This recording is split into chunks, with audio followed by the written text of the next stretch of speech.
నా పేరు Vemula Maraiah, auto union రాష్ట్ర అధ్యక్షునిగా మాట్లాడుతున్నా.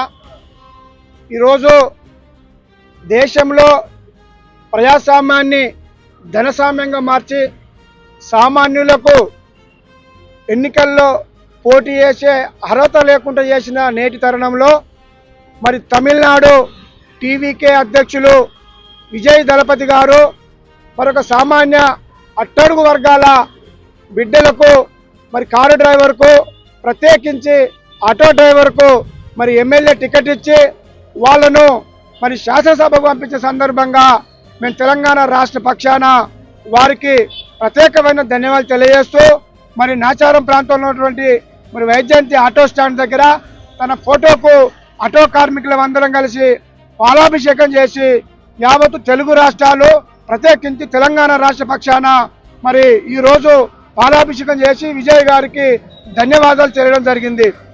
ఎందుకంటే ఇవాళ సామాన్యులు ఎన్ని పబ్లిక్లో ఉండి పని చేసినా ఈ రాష్ట్రంలో కానీ దేశంలో కానీ మరి కేవలము మరి డబ్బున్నోళ్ళే రాజకీయం చేయాలని చెప్పి తీసుకొచ్చిన ఈ పరిస్థితిలో మరి అటు ఇళ్లలో పనిచేసే మరి మహిళ, మరి ఆటో డ్రైవరు, మరి కారు డ్రైవర్ బిడ్డలకు మరి అవకాశం ఇచ్చి మరి అట్టడుగు వర్గాలు కూడా రాజకీయం ఎట్లా చేయొచ్చు అని చెప్పి మరి ప్రజాస్వామ్యం అంబేద్కర్ గారు రాసినటువంటి రాజ్యాంగాన్ని సంపూర్ణంగా అమలు చేసి తమిళనాడులో నిరూపించినటువంటి ఇవాళ ఒక చరిత్రకు మరి నాంది పలికిన విజయ్కి యావత్ ఆటో కార్మికుల పక్షాన మరి ప్రత్యేకమైన ధన్యవాదాలు, కృతజ్ఞతలు తెలియాలని చెప్పి ఈ కార్యక్రమం తీసుకున్నాం.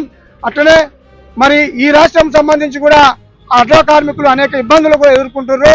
ఆ ఇబ్బందులు కూడా పరిష్కరించాలని చెప్పి ప్రభుత్వాన్ని కూడా ఈ సందర్భంగా మేము డిమాండ్ చేస్తున్నాం. అంటే ఇక్కడ దేశమంతా విజయ్ సీఎం కావాలని ఒక సంచలనమైనటువంటి అంశాలు సోషల్ మీడియా ద్వారా, టీవీల ద్వారా మేము చూసి మాకు ఒక ఆలోచన వచ్చింది.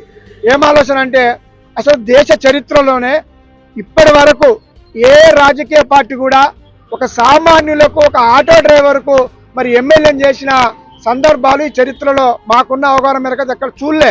మరి సామాన్యులు కూడా మరి ఎమ్మెల్యే ఎట్లా కావచ్చో శాసనసభకు పోయి వాళ్ళ హక్కుల కోసం మాట్లాడే అవకాశం కల్పించినటువంటి ఇంత గొప్ప ఆలోచన వచ్చినటువంటి ఇలాంటి రాజకీయ నాయకునికి మాలాంటి వాళ్ళం అభినందనలు తెలియజేస్తే కనీసం తెలుగు రాష్ట్రాల్లో ప్రత్యేకించి తెలంగాణలో ఉన్నటువంటి రాజకీయ పార్టీలు కొంచెం కనువిప్పు కలుగుతుందని చెప్పి మాకు మా ఆటో డ్రైవర్లుగా మేము మాట్లాడుకున్న సందర్భంలో మాకు రాత్రి అనుకున్నాం. రెండోది, ఆయన సీఎం కాకుండా అడ్డుపడే ప్రయత్నాలు ఏదైతే మరి చేసిర్రో అది చూసి చాలా బాధ అనిపించింది మాకు. అరైనా ఒక ప్రజాస్వామ్యాన్ని ఒక పద్ధతిగా మరి ప్రజాస్వామ్యంలో ఉన్నటువంటి అనేక హక్కులను మరి ఆయన ముందుకు తీసుకుపోయిన క్రమంలో మరి అలా అవతల వ్యక్తులు మరి ఆయనకు అడ్డుపడే ప్రయత్నం చేసిరు. ఇది అన్యాయం కదా అని చెప్పి మాకు ఒక ఆలోచన వచ్చి తనకు పాలాభిషేకం చేయాలని చెప్పి మేము ఆటో డ్రైవర్లుగా మాట్లాడుకొని ఈ రోజు చేయడం జరిగింది.